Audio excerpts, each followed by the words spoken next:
10 red, and then there's the DC, AC,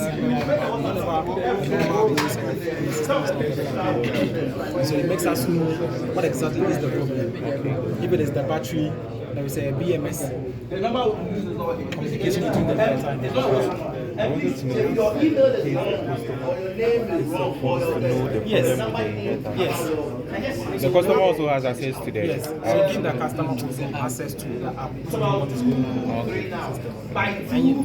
So can you configure it online if there is any problem? Exactly. Okay. So we can configure online. The customer can also do the configuration. Okay. You see, depending on how you want to play around it, Yeah. we have the great eye and the upgrade features. So maybe at a point in time, we are doing a great eye. You want it more as a backup. So now when you're using more of the grid until there is no grid, and then the battery sets in. But then for some period, you realize that you have a stable grid, and then you are not benefiting much from the storage. You can increase and swap a bit and allow the storage to set in more. So you can do all of that on the app. We can do, the customer can also do, but it's a matter of communicating between the customer and us. Because if you do any changes without our consent, then it will affect.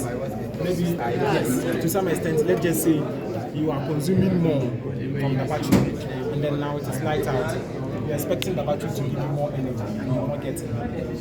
You may, to some extent, assume that it is the system that is failing to perform. But then that is a configuration you have done. So you'll be able to monitor performance of the inverter, performance of battery, as well as the Dyness. Okay, so you wouldn't know for generation. You know all of that. The inverter does all of that. It's a smart meter. You see everything.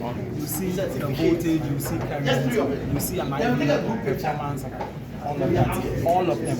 You can monitor that on the platform. In 10 minutes,